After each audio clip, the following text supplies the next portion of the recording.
वो कैसे सॉल्व होंगे वो सब मैं हर एक वीडियो में एक चैप्टर वाइज आपके लिए लाता रहूँगा।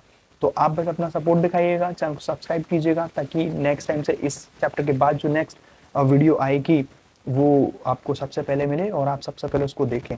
और अब आपको सभी को डेट शीट मिल गई होगी अपने बोर्ड्स की, अगर नहीं मिली है तो मैं कोई दिक्कत नहीं है, मैं इसमें PDF फॉर्म में मैं डाल दूंगा और इस वीडियो पे मैं मेंशन कर दूंगा डेट शीट, वहां से आप लिख लीजिएगा।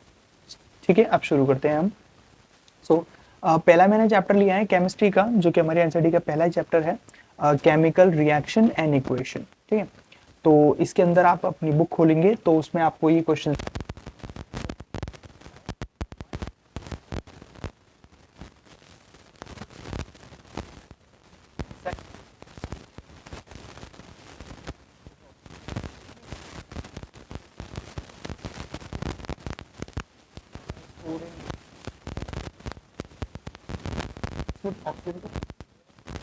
Oxide on its surface. तो जब उसको स्टोर किया जाता है तो उसके ऊपर ऑक्सीजन की एक लेयर आ जाती है जो मैग्नीशियम ऑक्साइड हो जाती है बाद में उसकी सरफेस पे। This layer is magnesium oxide is quite stable. तो ये थोड़ी स्टेबल होती है मैग्नीशियम ऑक्साइड की जो लेयर होती है, एंड प्रिवेंट फर्दर रिएक्शंस, और वो आगे किसी रिएक्शन से उसको बचाती है मैग्नीशियम के, of magnesium with oxygen, oxygen से। और आग तभी लग सकती है जब ऑक्सीजन, भाई ऑक्सीजन का कांटेक्ट उसके अंदर हो, ऑक्सीजन होती है तभी आग लग सकती है। The magnesium ribbon is cleaned by sandpaper. तो मैग्नीशियम रिबन को सैंड पेपर से साफ किया जाता है टू रिमूव दिस लेयर। कौन सी रिबन लेयर? ये वाली जो लेयर है मैग्नीशियम ऑक्साइड की लेयर, इसको घस के साफ किया जाता है, so that the underlying metal can be exposed into air, और उसमें आग लग सकती है। Next question is right the balance equations for the following chemical equations reactions.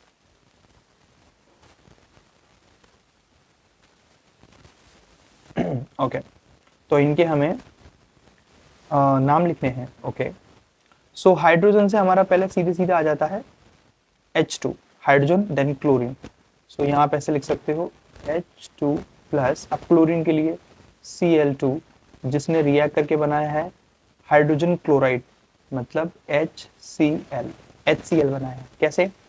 यहाँ का एक H और यहाँ का एक Cl ले लिया और दोनों ने रिएक्ट करके ये बना दिया हाइड्रोजन क्लोराइड। इस तरह से आप देख सकते हो।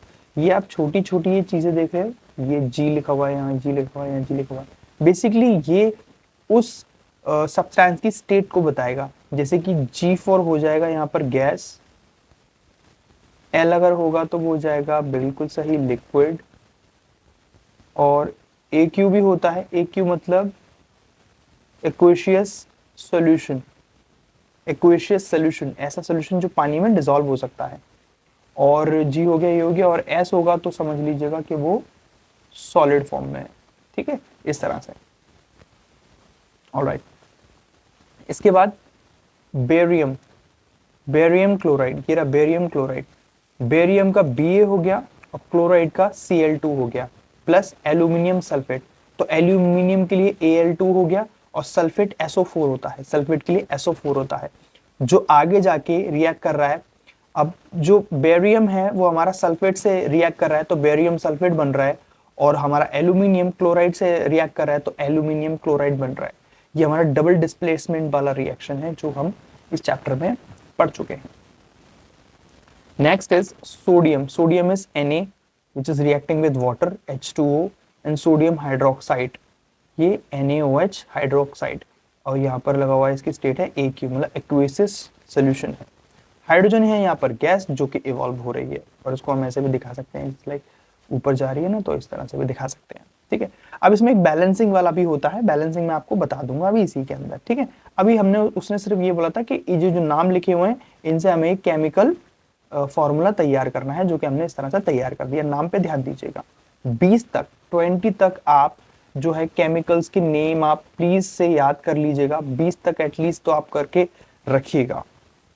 Next is right the balanced equation chemical equation with state symbols for the following. अब वो इन्हीं को बोलते हैं स्टेट सिंबल्स, जो भी मैंने आपको बताए थे ये वाले, इन्हीं को बोलते हैं स्टेट सिंबल्स, ये स्टेट सिंबल्स होते हैं। For the following reactions solutions of barium chloride and sodium sulphate in water. अब यहाँ पर उसने बोला है कि सॉल्यूशंस ऑफ बेरियम क्लोराइड है और सोडियम सल्फेट है। सो बेरियम क्लोराइड ये हो गया, एक्वेशियस सोल्यूशन है, राइट, उसने सोल्यूशन बोला है इसलिए AQ plus reacting with sodium sulphate, sodium के लिए होता है Na और सल्फेट के लिए अभी बताया था SO4। ये चीज छोटी छोटी चीजें आप ध्यान रखिएगा कि भाई सोडियम मेरा Na होगा हमेशा और सल्फेट मेरा SO4 होगा, ठीक है, इस तरह से। In water reacts to give, अब इनसॉल्युबल क्या दे रहा है वो, इनसॉल्युबल दे रहा है बेरियम सल्फेट। अब बेरियम अभी क्या बताया था हमने, बेरियम था Ba और सल्फेट क्या था SO4, बिल्कुल सही। एंड, अब एंड लगाया तो प्लस लगा दीजिए, सॉल्यूशंस ऑफ सोडियम क्लोराइड, अब सोडियम होता है Na और क्लोराइड होता है Cl, तो NaCl, तो ये हो गया, ये बन गया, ये बन गया। इस तरह से आपको दिखाना है। आगे बढ़ते हैं, चलिए मैं आपके लिए लिखा रहने देता हूँ, ठीक है। Sodium hydroxide solution, sodium hydroxide, hydroxide क्या होता है, OH को हाइड्रोक्साइड बोलते हैं, ठीक है। The combination of oxygen and hydrogen is called hydroxide. आप सोडियम बोला है ना उसने, तो Na लिख दो पहले, सोडियम के लिए Na हो गया, सिंपल सा, सोडियम का वो representation symbol. So Na sodium oxide OH, so sodium oxide hydroxide solution in water reacts with hydrochloric acid, hydrochloric acid होता है हमारा HCl। इसको और भी क्या बोलते हैं हम, इसको हम अभी बताया था, यहाँ पे आया था HCl, गिरा, हाइड्रोजन क्लोराइड भी बोलते हैं, हाइड्रोजन और क्लोराइड का कॉम्बिनेशन HCl, और इसका नाम क्या होता है बेसिकली HCl, मतलब हाइड्रोक्लोरिक एसिड भी होता है, ये एक तरह का एसिड होता है, हमारे पेट में पाया जाता है ये। In water to produce a sodium chloride, अभी सोडियम क्लोराइड बना रहा है, right, sodium chloride is NaCl। And तो प्लस लगाएंगे, और वाटर, वाटर का तो H2O आप लोगों को पता ही है, H2O, सिंपल, इस तरह से आपको बनाना है, ठीक। नेक्स्ट आगे बढ़ते हैं। Okay, a solution of substance X, कोई सब्सटेंस है X, उसका solution is used for white washing, जो धोने में काम आ रहा है, ठीक है, धोने में, कोई चीज धोने में काम आ रहा है, white washing. white washing is like a it's not like white washing, like it's not washing like something कुछ wash करने के लिए, white washing is like ये सफेद। Name the substance X and right it's formula, उस substance का नाम लिखिए वो क्या है और उसका फॉर्मूला लिखिए। Right the reaction of substance X named in first, पहले में रिएक्शन भी लिखिए, अबव विद वाटर, पानी के साथ में उसका रिएक्शन कैसा होता है। So answer is the substance X is calcium oxide, calcium oxide, this is called calcium oxide, its chemical formula is CaO, calcium oxide। देखिए जिसमें भी O लगा हो वो ऑक्साइड होता है, जैसे कि M, मैग्नीशियम, O लग गया magnesium oxide, Ca calcium, O लग गया कैल्शियम ऑक्साइड, ठीक है। और ऐसे बहुत सारे होते हैं, हमारा और लिख सकते हैं ClO, ये क्लोराइड है ना, ऑक्साइड भी हो जाता है इसके अंदर, मतलब। नेक्स्ट इज, अब सब्सटेंस क्या है वो, कैल्शियम ऑक्साइड, मतलब लाइक सफेदी, सफेदी की डेली आती है जिसको हम पानी में भिगाते हैं, तो वो ये पूछ रहा है कि उसी सब्सटेंस को अगर हम पानी से रिएक्ट करें तो वो क्या बनेगा। सो ये हो गया हमारा calcium oxide, which is also known as quicklime. और इस क्विकलाइम को जब हम वाटर के साथ रिएक्ट करते हैं तो ये कैल्शियम हाइड्रोक्साइड बनाता है, क्योंकि इसके अंदर हाइड्रोक्साइड के आयंस ऐड हो जाते हैं, और इसको फिर नाम दिया जाता है क्विकलाइम से स्लेक लाइम। तो स्लेक लाइम बन जाता है कब, जब इसके अंदर वाटर ऐड किया जाएगा, ठीक है ना। जैसे हम सब, हमारी सफेदी होती है ना, तो हम उसके अंदर पानी मिलाते हैं, वैसे ही।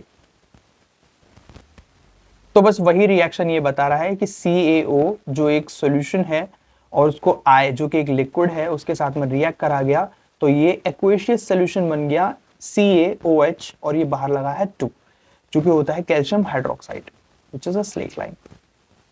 Next is, why is the amount of gas collected on one of the test tubes is in the activity 1.7 double of the amount collected in the other।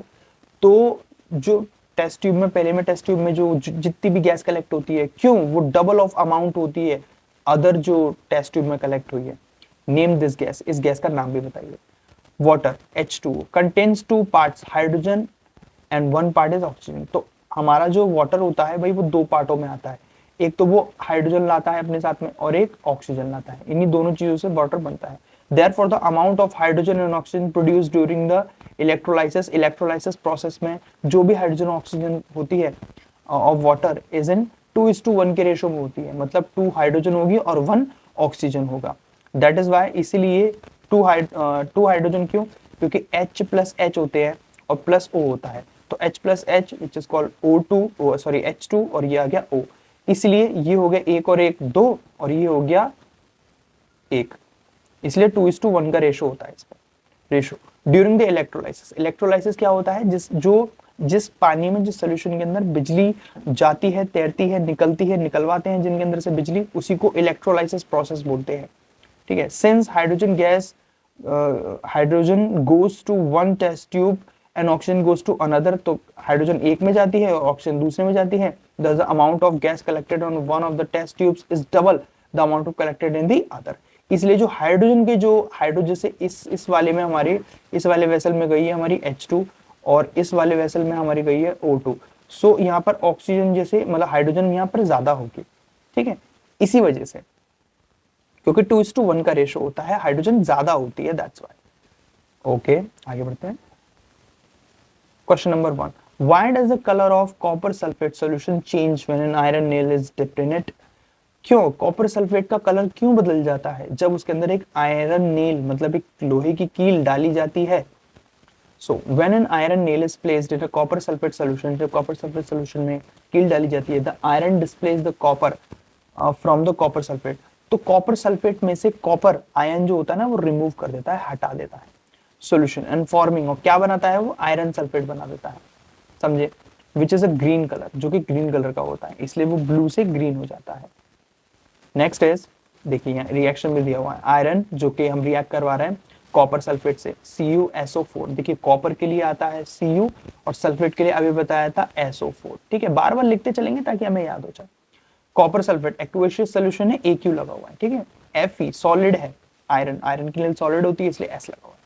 इसने इसके साथ रिएक्ट करा, ये आयरन सल्फेट बन गया, अब ये ब्लू से क्या बन गया, ग्रीन बन गया, जो उसका कलर चेंज कर दिया। क्यों किया, क्योंकि सल्फेट ने भाई आयरन के साथ में रिएक्ट कर दिया और बेचारे कॉपर को अलग कर दिया, ये अलग हो गया।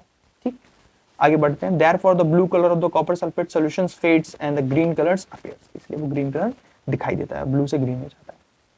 Give an example of the double displacement reactions other than one gives in activity 10.1.10। Okay, double displacement क्या होता है? डबल डिस्प्लेसमेंट में जैसे कि मैं आपको ऐसे समझा देता हूँ, जैसे मान लीजिए A और B दो सब्सटेंस है जो रिएक्ट कर रहे हैं C और D से, तो ये क्या करेंगे, जैसे ऐसा हो सकता है कि A D के साथ में बॉन्ड बना ले और B C के साथ में बॉन्ड बना ले, तो ये कुछ ऐसा होगा AD प्लस BC। अब ये डिपेंड करता है कि भाई कौन सा ज्यादा हाईली रिएक्टिव है, तो जो हाईली रिएक्टिव होगा वो लेस रिएक्टिव को डिस्प्लेस कर देगा और जो उसके साथ वाला होगा उसके साथ में बॉन्ड बना लेगा, सिंपल। अब यहाँ हम दिख रहे हैं सोडियम कार्बोनेट, यहाँ सोडियम कार्बोनेट, ये रहा sodium carbonate reacts with the calcium chloride to form a calcium carbonate and sodium chloride. Okay, so sodium carbonate या NaCO3 या Na2CO3 कह सकते हैं, CaCl2 जो कैल्शियम क्लोराइड के साथ रिएक्ट कर रहा है। अब कैल्शियम ने क्या किया, उसने कार्बोनेट के साथ में बॉन्ड बना लिया, तो यहाँ कार्बोनेट के साथ में बॉन्ड हो गया, ठीक है, और यहाँ सोडियम जो था उसने क्लोराइड के साथ में बॉन्ड बना लिया, तो वो Cl हो गया, NaCl हो गया। तो यहाँ हम ये कह सकते हैं कि Na2CO3 is A and B and this is C and D। अब यहाँ पर क्या किया, क्या हुआ क्या, जैसे कि यहाँ पर AD ने बॉन्ड बना लिया, तो यहाँ A और ये D, तो NaCl2 ये बन गया, और यहाँ BC ने बॉन्ड बनाया था, तो B ये और C ये, तो कैल्शियम कार्बोनेट, ये कैल्शियम कार्बोनेट ने यहाँ बॉन्ड बना लिया, इसको कहते हैं double displacement. In this reaction sodium carbonate and sodium chloride exchange ions to form two new compounds, उसने आयंस एक्सचेंज कर लिए और नया कंपाउंड बना लिया, hence it is a double displacement reaction. Okay, identify the substance that are oxidized and substance that are reduced in the following reaction। इसे बताइए कौन सा इसमें ऑक्सीडाइज हुआ है, कौन सा इसमें रिड्यूस हुआ है। ऑक्सीडाइजिंग मतलब क्या होता है, releasing of hydrogen and gaining of oxygen, और रिड्यूसिंग मतलब होता है releasing of oxygen and gaining hydrogen, मतलब इसके अंदर हाइड्रोजन आ जाएगी और इसके अंदर ऑक्सीजन आ जाएगी। जब आप ऑक्सीजन ले लोगे तो ऑक्सीडाइज हो जाओगे, और जब आप ऑक्सीजन छोड़ दोगे तो आप रिड्यूस्ड हो जाओगे, ऐसे करके।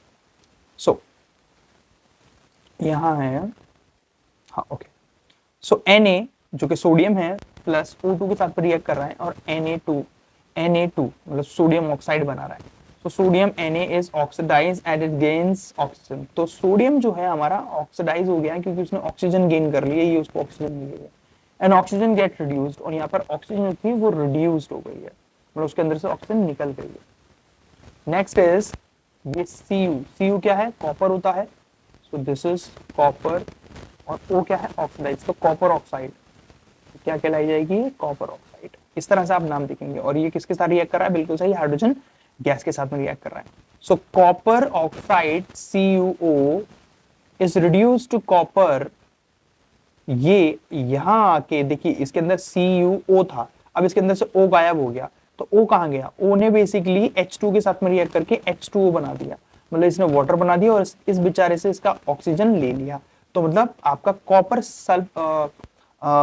कॉपर ऑक्साइड आपका जो है रिड्यूस हुआ है, और ऑक्सीडाइज क्या हुआ है, ऑक्सीडाइज आपका हाइड्रोजन गैस हुई है, ऐसे कहेंगे, ठीक है। While hydrogen gas get oxidized to water H2O. Simple.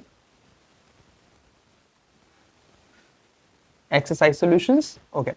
Which of the statements about the reactions below are incorrect? इनमें से कौन सा incorrect है? तो पहले हम देखेंगे lead is getting oxidized. मैं ले लेता हूं इसको. Okay. So इसमें ऑप्शन नंबर आपका A और B जो है वो गलत हो जाएगा। चलिए पहले A को देख लेते हैं। Lead is getting reduced. क्या लेड रिड्यूस हो रहा है, देखते हैं लेड, नो, लेड रिड्यूस नहीं हो रहा है, यहां लेड ऑक्साइड रिड्यूस हो रहा है, लेड ऑक्साइड रिड्यूस हो रहा है। देखिए जरा, ये Pb लेड हो गया, O लग गया तो ऑक्सीडाइज ऑक्साइड हो गया, तो ये लेड ऑक्साइड है, इसका पूरा नाम लेड ऑक्साइड है। तो लेड ऑक्साइड, और इसमें सिर्फ दिया हुआ है क्या लेड इज गेटिंग रिड्यूस्ड, नहीं, सिर्फ लेड नहीं हो रहा है, लेड ऑक्साइड हो रहा है, that's why this is a wrong statement. Next is carbon dioxide is getting oxide. Carbon dioxide is getting oxidized. नहीं, कार्बन डाइऑक्साइड भी, जो कार्बन डाइऑक्साइड ऑक्सीडाइज नहीं हो रही है, ये भी गलत स्टेटमेंट है, ठीक है, ये भी गलत स्टेटमेंट है। क्यों नहीं हो रही है कार्बन डाइऑक्साइड, क्यों नहीं हो रही है भैया, ये कार्बन डाइऑक्साइड नहीं है, सिर्फ कार्बन है, कार्बन को ऑक्सीजन मिली तब वो कार्बन डाइऑक्साइड बना है, ठीक है, वो पहले से कार्बन डाइऑक्साइड नहीं था, ठीक है, तो ये दूसरी स्टेटमेंट भी गलत है। नेक्स्ट तीसरी है carbon is getting oxidize, yes carbon is getting oxidize, carbon ही तो ऑक्सीडाइज हुआ है, तो ये वाली स्टेटमेंट सही है। Next is lead is getting reduced, क्या लेड रिड्यूस हुआ है, लेड कहां है, lead is getting reduced, lead lead lead lead lead, ये रहा लेड, लेड ऑक्साइड, ओके। यहाँ पर D it's also lead oxide, हाँ lead oxide is getting reduce, या लेड ऑक्साइड ही तो है, ये पूरा ऑक्साइड है, अभी बताया था ना मैंने, ये लेड ऑक्साइड है, तो ये पूरा रिड्यूस हो रहा है, या दिस इज। सो हमारा ऑप्शन नंबर ए और बी हमारा गलत हो जाएगा और सी और डी हमारा सही होगा, ऑप्शन नंबर 1 यहाँ पर हमारा फिर सही ये वाला हो जाएगा, इस पे निशान लगाना है हमको। Next is Fe2O3 plus 2Al is reacting making a aluminum oxide or Fe. Okay, the above reaction is an example of a combination reaction, double displacement reaction, decomposition reaction, displacement reaction. Combination में क्या होता है आप देखिए जरा, combination में जैसे कि एक सब्सटेंस दूसरा सब्सटेंस मिलकर बनाएंगे A और B, ठीक है। इस वाले में क्या होगा, डबल डिस्प्लेसमेंट में क्या होता है, अभी बताया था आपको, AB प्लस सी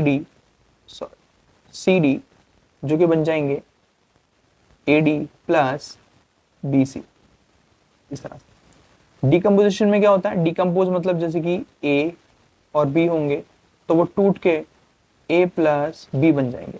डिस्प्लेसमेंट में क्या होता है, जैसे मान लो A और B है, A B एक साथ है और यह C है, तो C हाईली रिएक्टिव जिससे होगा वो उसको हटा के उसके दूसरे वाले के साथ रिएक्ट कर लेगा। जैसे मान लो C is highly reactive than B, तो वो क्या करेगा, A और C के साथ में बॉन्ड बना लेगा, C A के साथ में बॉन्ड बना लेगा और B को अलग कर देगा क्योंकि वो लेस रिएक्टिव होगा। तो इसका एग्जांपल ये हो गया, इसका ये हो गया, इसका ये हो गया और इसका ये हो गया। तो आप ध्यान रखिएगा, the given the given reaction is an example of displacement reaction.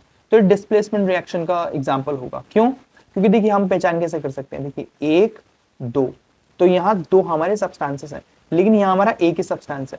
तो जब 3 सब्सटेंस के आपस में एक्सचेंज होता है, तब हम कौन सा वाला रिएक्शन लगाते हैं? ये वाला डिस्प्लेसमेंट रिएक्शन, ये वाला, क्योंकि यहाँ 1 2 और ये वाला तीसरा। तो इस तरह से आप पहचान करेंगे, ठीक है। अगर 4 आ रहे हैं तो मतलब ये डबल डिस्प्लेसमेंट होगा, 4 आ रहे हैं। एक टूट के 2 में बिखर रहे हैं, दैट मीन्स वो डिकम्पोजिशन है। और 2 बिखरे हुए एक बन जा रहे हैं जुड़ के, तो वो कॉम्बिनेशन होगा, इस तरह से। Okay, what happen when dilute hydrochloric acid is added to iron fillings?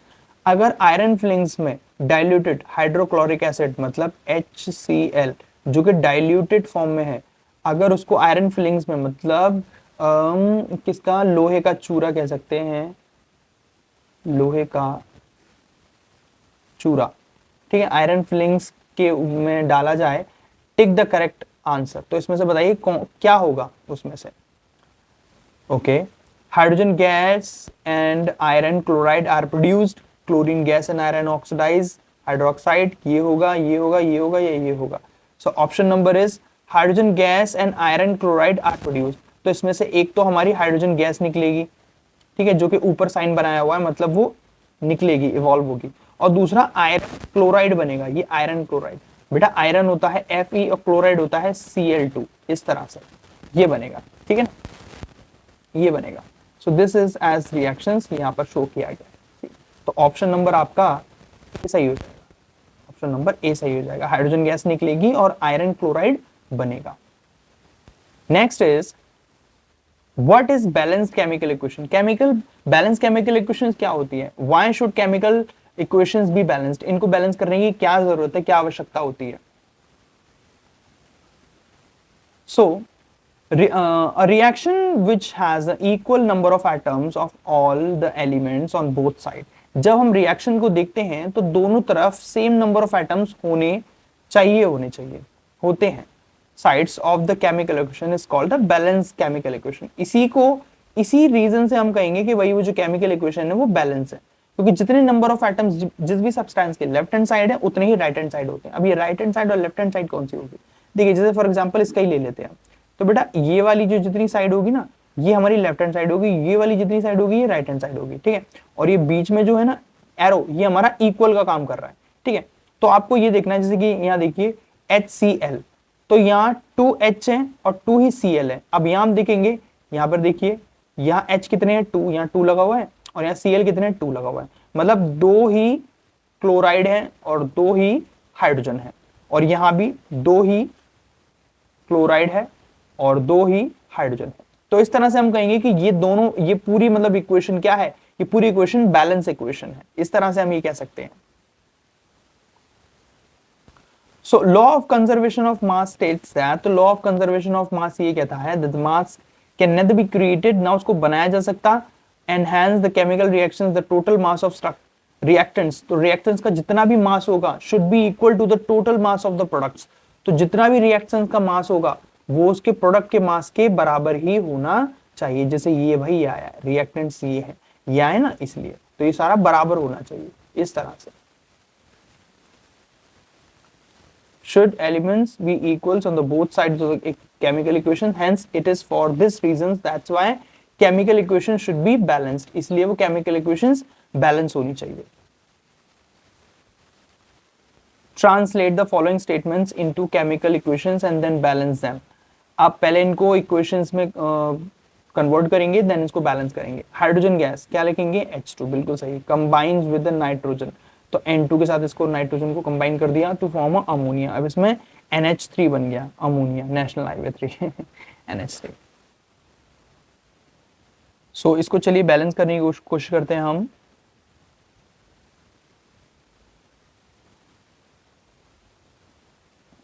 Right, तो पहला हमें दिया हुआ था the hydrogen gas combines with the nitrogen to form ammonia. तो आप ये सारी चीजें देखिए, ये सारी चीजें आप पढ़ लीजिएगा, क्योंकि आप बुक लेकर बैठिएगा प्लीज, तभी आपके समझ में आएगा। यहाँ पर हम देख रहे हैं H2, ठीक है। H2 मतलब हाइड्रोजन यहाँ पर, यहाँ हम बना लेते हैं, दो साइड्स बना लेते हैं हम।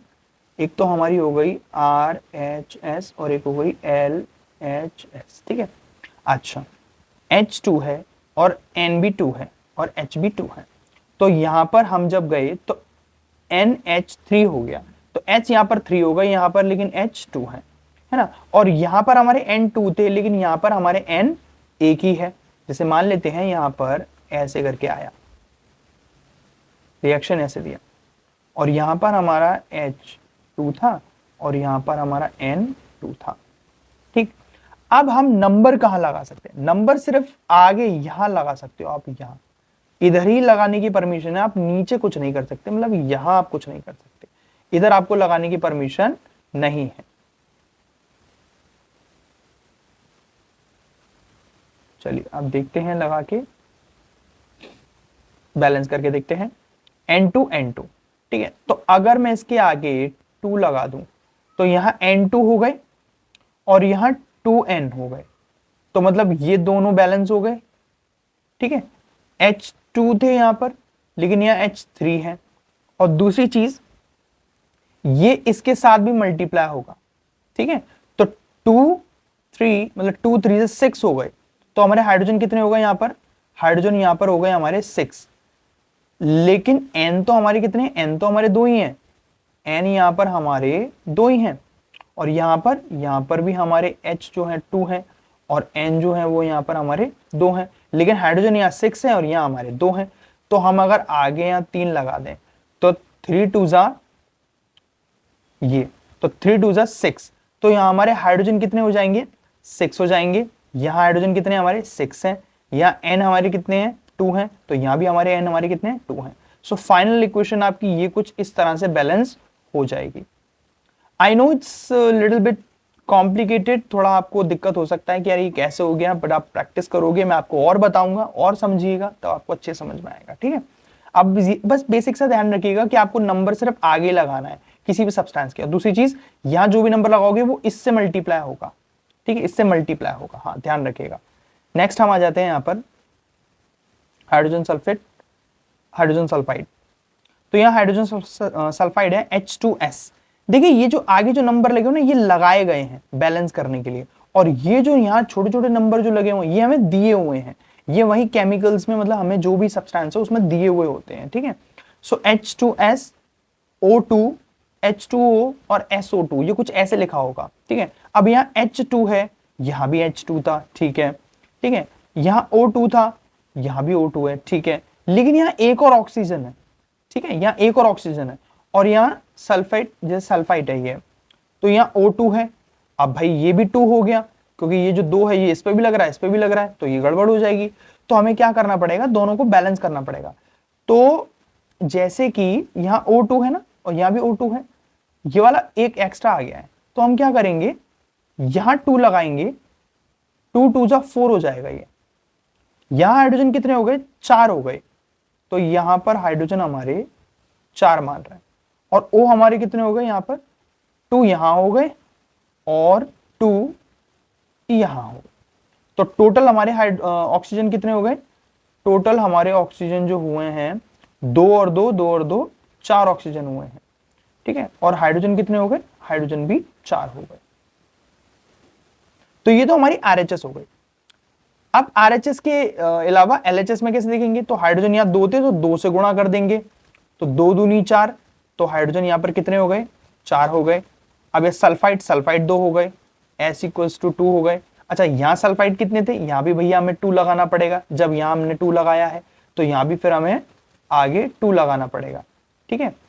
अब जैसे ये सल्फाइड 2 हो गए, लेकिन अब 2 2 जा 4, अब ऑक्सीजन हमारे 4 हो गए, तो ये 4 और ये 2, तो टोटल हो गए 4 और 2 6, तो यहाँ अब हमें 6 लिखना पड़ेगा, सॉरी 6 लिखना पड़ेगा। देखिए 2 2 जा इसका मल्टीप्लाई करोगे तो ये तो भाई इसको 4 बना देगा, इसको सल्फेट को वो तो 2 ही रखेगा, इस तरह से। तो अब हम क्या करेंगे? 6 हो गए, ठीक है, कोई दिक्कत नहीं है। 3 यहाँ लगा दो, 3 यहाँ लगा दिया, 3 2 जा 6, लो हमारे LHS में भी हमारे जो है वो 6 हो गए, 3 2 जा 6, ये 6 लगा दिया। तो अब हम देख पा रहे हैं कि हाइड्रोजन कितने? 4, यहाँ भी 4, सल्फेट कितने? 2, यहाँ भी 2, हाइड्रोजन कितने 6, यहाँ भी 6। इस तरह से हम बैलेंस करते हैं। अपनी मर्जी से हम कोई भी नंबर लगा सकते हैं, बट हमें ध्यान ये रखना है कि जितने नंबर ऑफ एटम्स यहां होंगे जितने नंबर ऑफ एटम्स वहां होने चाहिए। अब एक और देखते हैं, से बेरियम क्लोराइड, सो BaCl2। तो यहां देखते हैं हम BaCl2 मिला कुछ ऐसा है मेरे को, और Al2 और SO4 जो रिएक्ट करके, अच्छा यहाँ पे 3 लगा हुआ ना, 3 भी लगा हुआ, यहाँ ये बना रहा है AlCl3 प्लस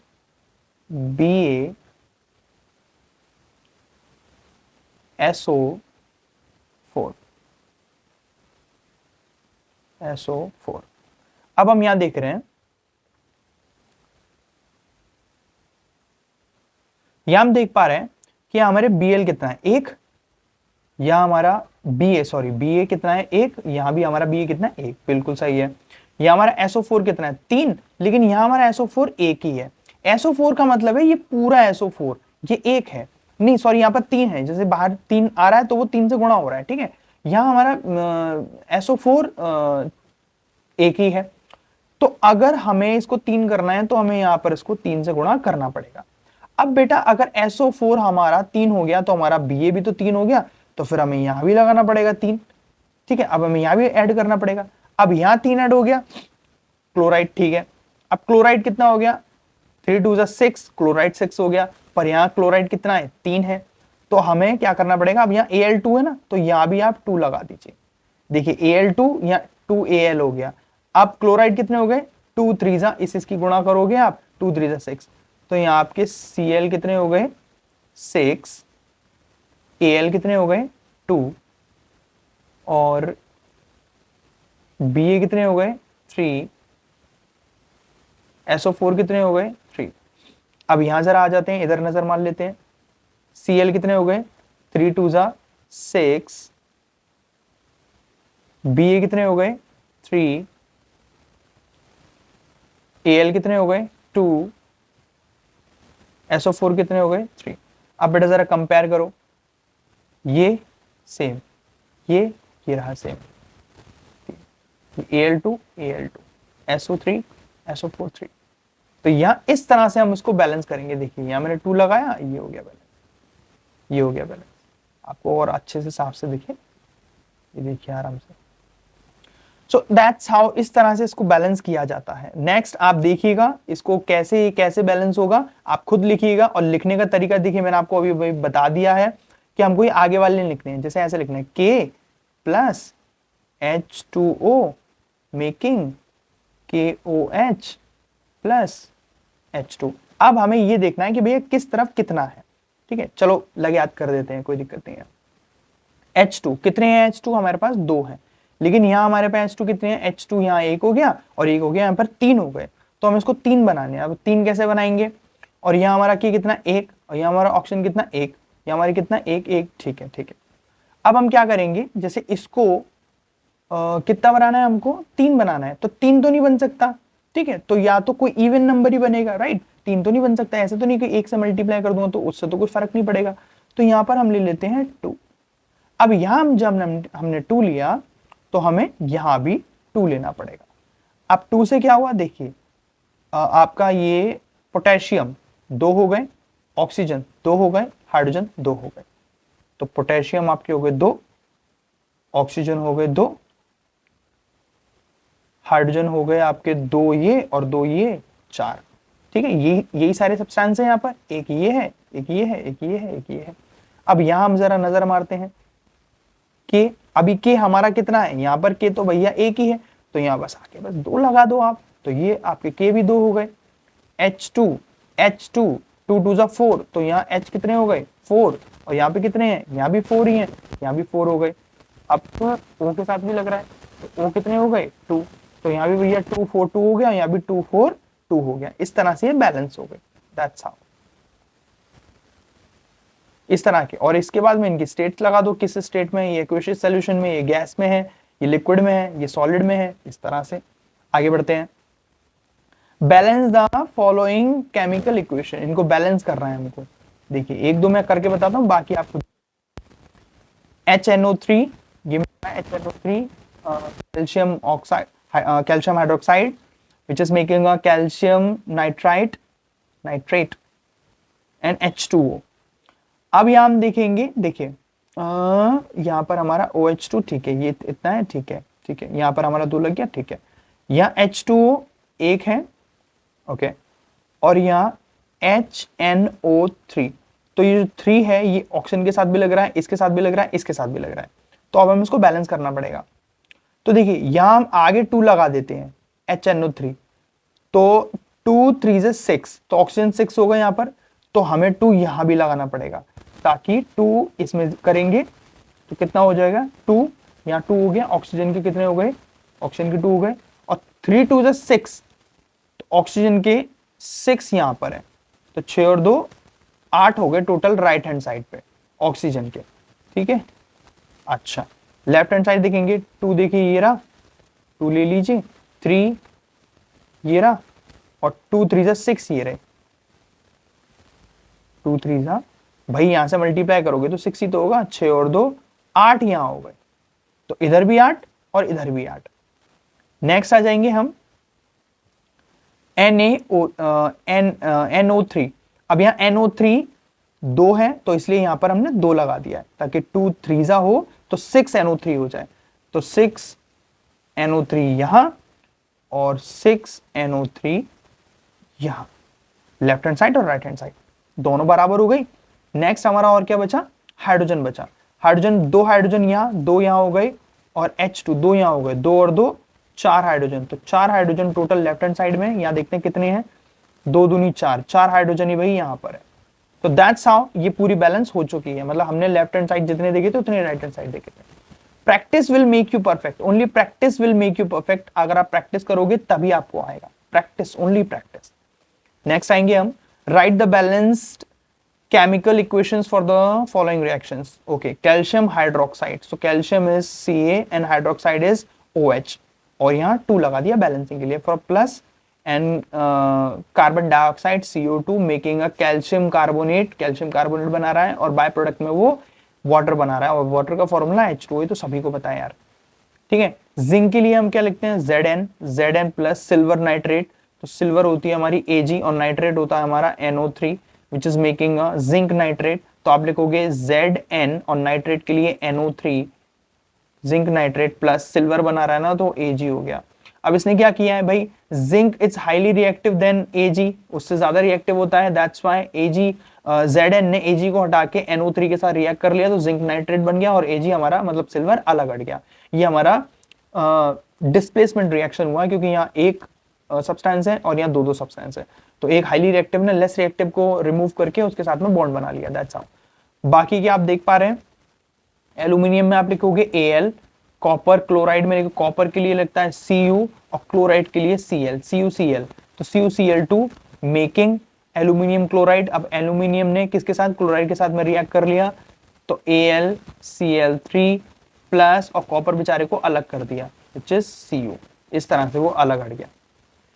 आगे वाला रिएक्शन भी सेम है, सारे रिएक्शंस ऐसे होंगे, कोई मुश्किल वाली बात नहीं है। नाम पढ़ना लिखना, नाम पढ़ना लिखना, नाम पढ़ना लिखना, नाम पढ़ना लिखना, इस तरह से आगे बढ़ते हैं हम। Write the balance equations for the following and identify the types of reactions each of the case. Okay, potassium bromide, potassium it's K and bromide is Br which is plus barium iodide, iodide के लिए representation होता है I, so BaI, तो बाई, इसको ऐसे कह सकते हैं हम। So barium iodide which is making a potassium iodide. अब पोटेशियम ने इसके साथ में रिएक्ट कर लिया आयोडाइड के साथ में, ये रहा आयोडाइड, पोटेशियम आयोडाइड के साथ में रिएक्ट कर लिया, और ब्रोमाइड के साथ में ब्रोमियम हो जाएगा, सो ब्रोमियम ब्रोमाइड हो जाएगा। ये इस तरह से हो गया। अब इसके बाद में इसको बैलेंस कर लेंगे। अब देखिए यहां हम देख पा रहे हैं ना कि ये हो गया, ये मैं दिखा रहा हूं आपको कि ये हो गया A B C D। अब वही वाली चीज कि A ने, जैसे यहां पर है, B ने C के साथ में रिएक्ट कर लिया और A ने D के साथ में रिएक्ट कर लिया, तो यहाँ कौन सा वाला रिएक्शन हुआ, डबल डिस्प्लेसमेंट, जो आराम से यहाँ पर लिखा हुआ है, शो करा रहा है यहाँ पे, ठीक है ना। इसके बाद में जिंक कार्बोनेट, तो जिंक कार्बोनेट, कार्बोनेट के लिए हमें CO3 लिखते हैं, जिंक के लिए Zn लिखते हैं, making a zinc oxide, zinc oxide बना रहा है वो, और जिंक ऑक्साइड के साथ कार्बन डाइऑक्साइड बना रहा है। भैया वो एक था, एक टूट के दो में बट गया, ये बढ़ गया दो में, कौन सा है? डिकम्पोजिशन। कैसे बताया था मैंने? AB making A plus AB, ऐसे करके बताया था मैंने। कॉम्बिनेशन रिएक्शन, जैसे कि हाइड्रोजन गैस है और क्लोराइड, क्लोराइड गैस है, ये रही हाइड्रोजन और chlorine, chlorine gas sorry, so hydrogen chloride बना रही है वो, कॉम्बिनेशन रिएक्शन हो गया भाई, दोनों कंबाइन हो गई तो कॉम्बिनेशन कहलाया गया। मैग्नीशियम और hydrochloric acid, magnesium is Mg, hydrochloric acid HCl making a magnesium chloride, ये बना रहा है, और प्लस हाइड्रोजन गैस इसमें इन्वॉल्व हो रही है। ये है displacement, it's not a double displacement. क्यों डबल डिस्प्लेसमेंट नहीं है, फिर से बता देता हूं। देखिए मैग्नीशियम यहाँ पर एक है, दूसरा है यहाँ पर हाइड्रोजन, और तीसरा यहाँ पर क्लोरीन। अब इसने किया क्या, जैसे कि भाई मैग्नीशियम ने हमारे ने क्लोरीन के साथ में रिएक्ट कर लिया, हाइड्रोजन को अलग हटा दिया, डिस्प्लेसमेंट रिएक्शन हो गया। What does one mean by the exothermic and endothermic reaction? Chemical reaction that release energy in the form of heat। जब कोई chemical reaction heat release करता है, heat release करता है energy की, मतलब release energy, energy release करता है in the form of heat, light और sound are called the exothermic reaction। उसको exothermic बोलेंगे, ठीक है। Mixture of sodium and chloride, chlorine to yield table salt, table salt बनता है ना, तो रिएक्शन बताया गया। सिंपल शब्दों में बोलेंगे तो मतलब जब कोई ऐसा रिएक्शन करे जिसके अंदर बहुत बहुत सारी हीट निकले, बहुत सारी गर्मी निकले, तो हम कहेंगे कि वो एक्सोथर्मिक है, ठीक है। In the other words combination reactions are exothermic. जितने भी कॉम्बिनेशन रिएक्शंस होते हैं वो एक्सोथर्मिक्स होते हैं। रिएक्शन दैट अब्सॉर्ब्स एनर्जी और require energy in order to proceeds are called endothermic reaction. अब ऐसे रिएक्शन जिनमें एनर्जी की जरूरत होती है, वो अब्सॉर्ब करते हैं एनर्जी को, are called endothermic reaction। जैसे बर्फ का पिघलना is also known as endothermic reactions। For example, in the process of photosynthesis, plants use energy from the sun। अब प्लांट जो होते हैं वो सन से एनर्जी यूज करते हैं to convert carbon dioxide and water to glucose and oxygen, ये सब बनाने में। ये हमारा रिएक्शन दिया हुआ है, ये ग्लूकोज का फॉर्मूला है, आप लोग ध्यान रख लेगा, C6H12O6, this is the formula of glucose. What is respiration? Considering an exothermic reaction। ये respiration क्या होता है, क्या हम इसको exothermic reaction में लेंगे? एक्सप्लेन करिए। Energy is required to support life। Energy जो है लाइफ सपोर्ट करने के लिए required होती है। Energy in our body is obtained from the food। हमारे खाने से आती है, we eat। During a digestion, पचने के दौरान large molecule of foods are broken down in simpler substance। तो large broken जो food के जो broken मॉलिक्यूल्स होते हैं, मॉलिक्यूल्स ऑफ फूड होते हैं, वो सिंपल सब्सटेंस में टूट जाते हैं, सच एज ग्लूकोज में टूट जाते हैं। Glucose combine with oxygen, glucose बाद में ऑक्सीजन के साथ कंबाइन होती है इन द सेल और हमें एनर्जी प्रोवाइड करती है। द स्पेशल नेम ऑफ इस of this is combustion reaction in respiration, is respiration. Combustion reaction is respiration. Since energy is released in the whole process, अब इस सारे प्रोसेस में energy release हो रही है, it is an exothermic, that's why it is called exothermic reactions। जिसमें glucose oxygen के साथ कंबाइंड होकर कार्बन डाइऑक्साइड बनाता है, वाटर और एनर्जी, और फिर उस एनर्जी को हम यूज करते हैं। That's why it is called exothermic reactions। Why are decomposition reactions called the opposite of combination reactions? Why decomposition reaction को combination का opposite क्यों बोला जाता है? देखिए डिकम्पोजिशन अभी बताया था मैंने, ए बी को दो में तोड़ेंगे तो वो A प्लस बी बनेगा, डिकम्पोज हो गया, टूट गया। कॉम्बिनेशन मतलब A प्लस बी जुड़ के ए बी हो गया, ठीक है ना। तो दैट इज वाई। अब इसमें देखिए उल्टा ही है, देखिए ये टूट के अलग अलग हो रहा है और ये अलग अलग होके एक जुड़ रहा है। Decomposition reactions are those in which a compound breaks down to form a two more substance, जिसमें डिकम्पोजिशन में दो टूट के नए नए बन जाते हैं। These reactions requires a source of energy to proceed। इसमें बहुत एनर्जी की जरूरत होती है। Thus they are exact opposite of combination reaction in which, इसलिए ये कॉम्बिनेशन के ऑपोजिट होते हैं। two or more substances combine to give a new substance with the release of energy, और इसमें एनर्जी रिलीज होती है। That is why जो हमारे कॉम्बिनेशन में एनर्जी रिलीज होती है और इसमें एनर्जी अब्सॉर्ब होती है इसको प्रोसेस करने के लिए। That is why.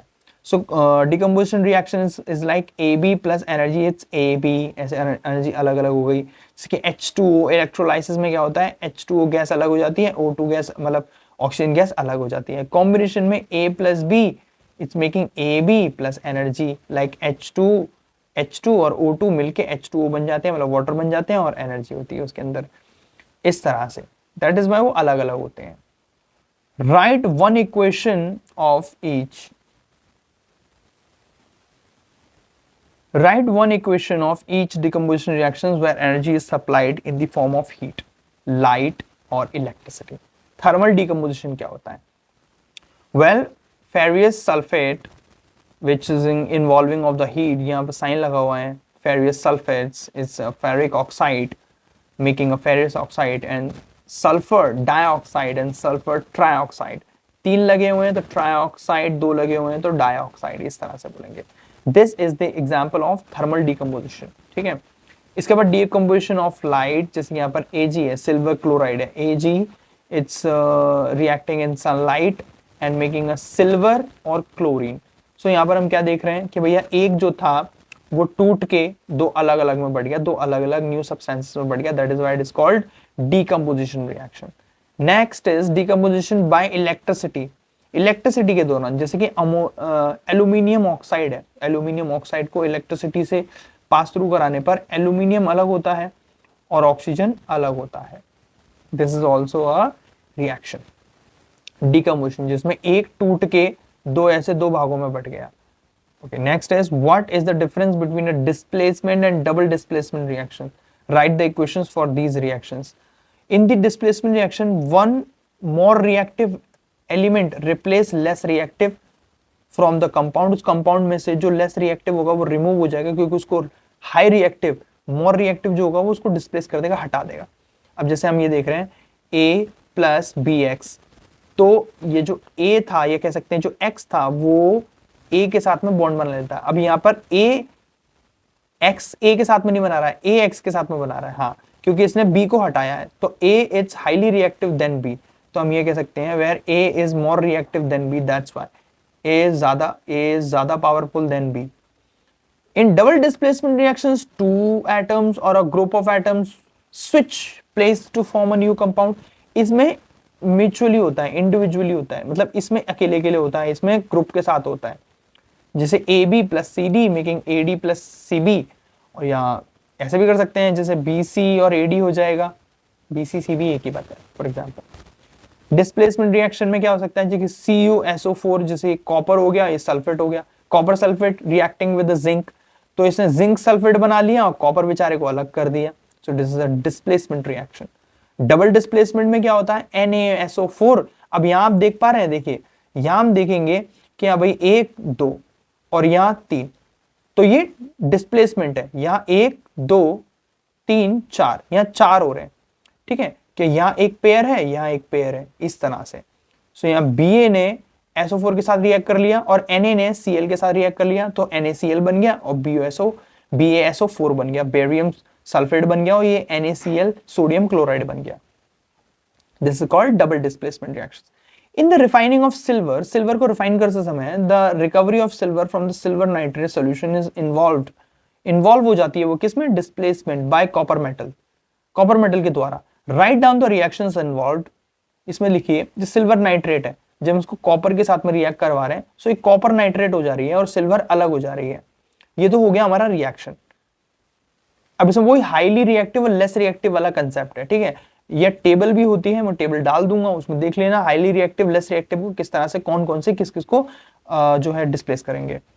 What do you mean by the precipitation reactions? Explain in the given examples. Precipitation मतलब होता है कोई भी ऐसा रिएक्शन जिसमें कुछ हार्ड सब्सटेंस या कुछ भी नीचे बैठ जाए उस सॉल्यूशन के, या किसी भी रिएक्शन के दौरान नीचे बैठ जाए। In the reaction which is insoluble solids called precipitate, जो भी इनसॉल्युबल है, जो भी घुल नहीं सकता है, इनसॉल्युबल सब्सटेंस, कोई भी सॉलिड, ठीक है, जो नीचे बैठ जाए उसी को प्रेसिपिटेट कहते हैं। पहले तो is formed, it's called a precipitation reaction, इसी को बोलते हैं। सिंपल सी डेफिनेशन हो गई।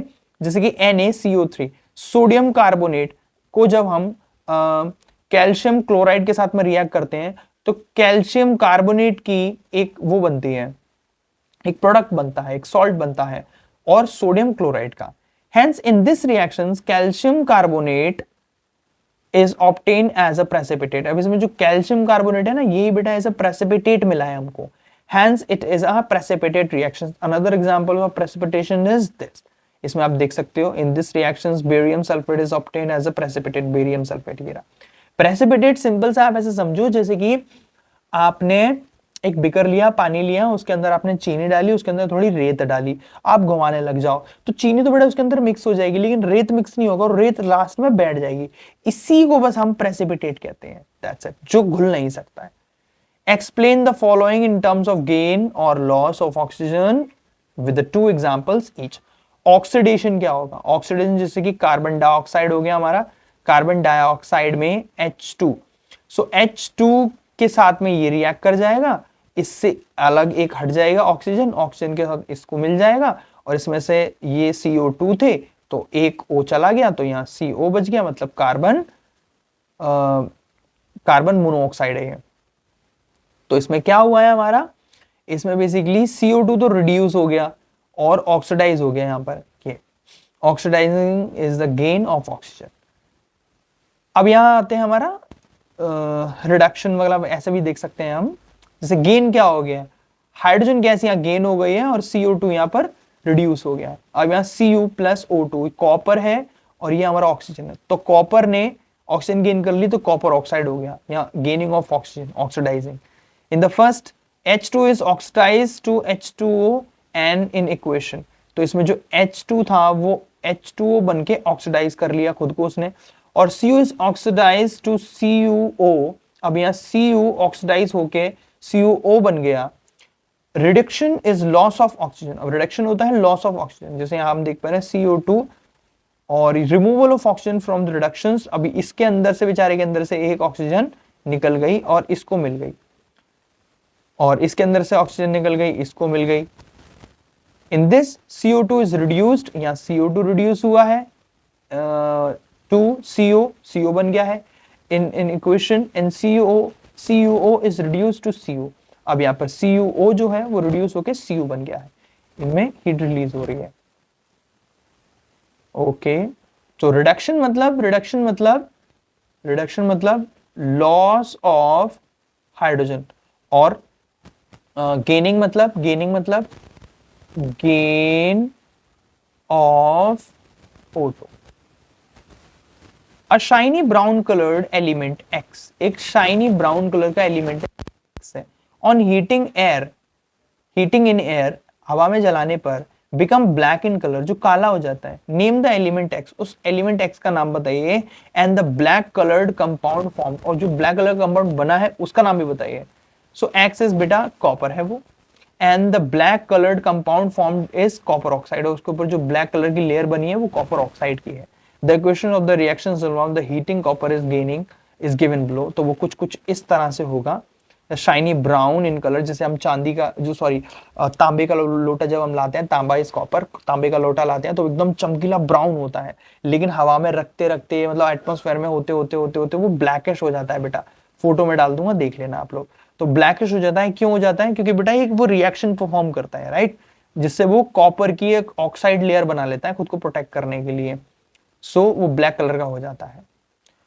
What do we apply paint on iron articles? Why do we apply paint on iron articles? Iron articles पे हम पेंट क्यों अप्लाई करते हैं बेटा? जंग से बचाने के लिए, क्योंकि iron articles are painted because it prevents from them from rusting, जंग वगैरह से बचाती है वो उसको।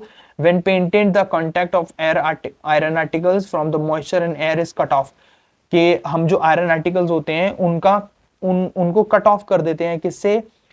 एयर से और मॉइस्चर से, और एयर और मॉइस्चर ही रिस्पॉन्सिबल होते हैं हमारे किसके लिए? रस्टिंग के लिए। अब हम इससे इनका कांटेक्ट तोड़ देंगे तो हमारा आयरन आर्टिकल या जो भी हमारा मेटल आर्टिकल जो होगा वो रस्टिंग ही नहीं करेगा। Hence the rusting is prevented, their presence is essential for rusting to take place, इसीलिए उसको पेंट किया जाता है। गैल्वेनाइजेशन प्रोसेस होता है, ऐसे बहुत सारे प्रोसेस होते हैं, ऑयल वगैरह, ग्रीस वगैरह लगाई जाती है, बस उसका कैसे ना कैसे करके मॉइस्चर और एयर से कांटेक्ट टूट जाए। Oil and fat containing food items are flushed with the nitrogen. Why? Oil और फैट के जो आइटम होते हैं उनके अंदर नाइट्रोजन भरी जाती है, ऐसा क्यों? Nitrogen is an inert gas and does not easily react with these substances. तो वो एक इनर्ट गैस होती है जो हर एक किसी सब्सटेंस से इतना इजिली रिएक्ट नहीं करती है, अच्छी गैस होती है। On the other hand oxygen reacts with food substances and make them ranged.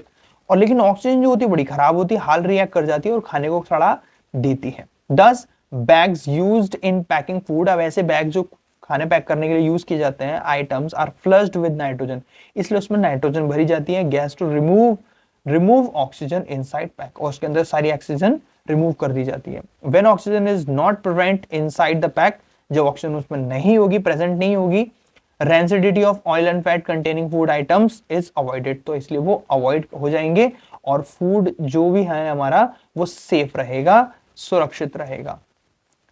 Thank you nitrogen. Question number 20, explain the following terms with in one example of each. Corrosion, corrosion का क्या है? Corrosion is defined as the process where materials usually metals, ऐसे material जैसे कि metals और deteriorates as a result of a chemical reaction with the air, moisture and chemicals, इनकी वजह से वो रस्ट हो जाता है, इसी को हम कोरोजन कहते हैं, जंग लगना। रेंसिडिटी क्या होता है? अच्छा, यहाँ एग्जाम्पल भी दिया हुआ है, आप देख लेना। हाइड्रेटेड आयरन ऑक्साइड बना दिया यहाँ पर जंग लगा के। This hydrated iron oxide is rust, यही जंग कहलाती है। Rancidity, the process of oxidising of the food, खाना जब ऑक्सीडाइज हो जाता है ऑक्सीजन की प्रेजेंट में, फैट क्योंकि खाने के अंदर फैट प्रेजेंट रहता है और ऑयल प्रेजेंट रहते हैं, दैट्स वाई वो एटमॉस्फेयर में प्रेजेंट ऑयल के साथ में रिएक्ट करके खुद को ऑक्सीडाइज कर लेते हैं और रेंज्ड हो जाते हैं, मतलब खराब हो जाते हैं, बासी हो जाते हैं। Can be easily notice by changing its taste, हम इसको कैसे देख सकते हैं? जैसे कि उसका टेस्ट बदल जाएगा, खट्टा हो जाएगा, ऐसे खराब हो जाएगा है। And smell is known as the rancid, और उसमें सड़ी हुई बदबू आएगी। For example the taste of smell of butter change when kept for a long, अगर किसी बटर को, मक्खन को हम लॉन्ग टर्म तक रख दें तो उसमें से बदबू आने लगती है, right. Storing food in air tight container से बचा कैसे जा सकता है? रेंसिडिटी से हम अवॉइड कर सकते हैं। Store food in airtight containers में रखिए उनको, store food in refrigerator, fridge में रखिए। एडिंग एंटीऑक्सीडेंट्स, उसके अंदर एंटीऑक्सीडेंट्स मिलाइए। Storing food in environment of nitrogen, अब ऐसे एनवायरनमेंट में रखिए जहां नाइट्रोजन बहुत ज्यादा प्रेजेंट हो। दैट्स इट, तो यहां आपका ये पूरा पीडीएफ मैंने करा दिया है। आई होप आपको समझ में आया होगा और आपको वीडियो अच्छी लगी होगी। इसी तरह से मैं जल्द ही नेक्स्ट चैप्टर की वीडियो आपके लिए जरूर लेकर आऊंगा, ऐसे ही क्वेश्चंस को हम डिस्कस करेंगे। आई होप आपको मजा आया होगा, वीडियो अच्छी लगेगी। अगर वीडियो अच्छी लगी तो प्लीज प्लीज प्लीज वीडियो को लाइक करना, चैनल को सब्सक्राइब करना, और मिलते हैं नेक्स्ट वीडियो में। Take care and bye bye.